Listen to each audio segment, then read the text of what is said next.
Les partis politiques Alliance pour l'alternance et le progrès, AAP en sigle, qui suit de près la situation politique, sécuritaire et socio-économique du pays, fait les constats suivants. Sur le plan sécuritaire, en plus des affres de la guerre à l'Est, avec son cortège de morts et des milliers de personnes déplacées, ainsi que celle du phénomène Mobondo à l'Ouest, la RDC n'arrête pas de compter des tueries de paisibles citoyens à travers le pays, dont celui du 1er septembre qui a fait des centaines de morts, plusieurs blessés et des cas de viol parmi des pensionnaires à la prison centrale de Makala. Dans la ville de Kinshasa, l'insécurité due au banditisme urbain communément appelé Kuluna, occasionnant des attaques de paisibles citoyens sous les yeux impuissants du pouvoir public, continue à battre son record.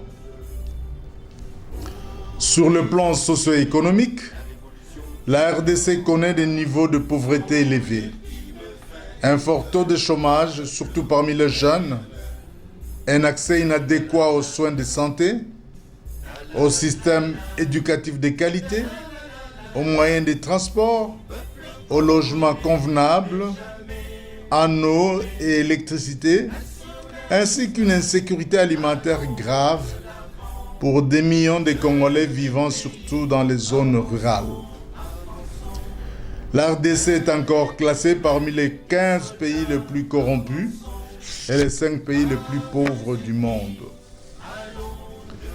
Sur le plan politique, une dérive kleptocratique de la gestion du pays encourage le musulman de liberté d'opinion des citoyens, notamment par des arrestations arbitraires des acteurs politiques, dont le plus récent est le cas de M. Seth Kikouni, arrêté introuvable depuis près de 11 jours.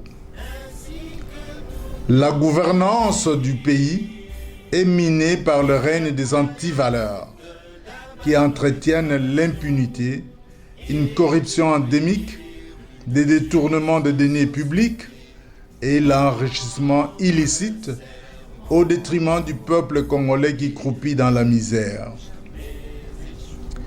Un manque de cohésion nationale, favorisé depuis les élections truquées et contestées de décembre 2023, ronge de jour en jour le patriotisme et l'unité nationale des Congolais.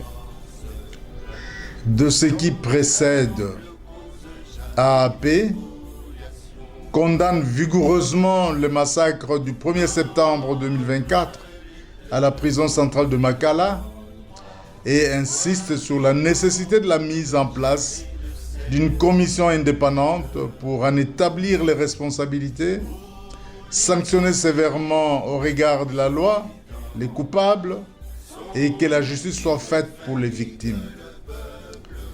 Exige que la dérive autoritaire du pouvoir favorisant la répression et les arrestations arbitraires dans l'objectif de museler les libertés d'opinion et de mouvement de l'opposition et de la société civile cède sa place à une attention particulière aux besoins sociaux de base de la population, au respect des droits humains, à la bonne gouvernance, ainsi qu'au renforcement des forces de défense et de sécurité pour la paix sociale et la préservation de l'intégrité territoriale du pays.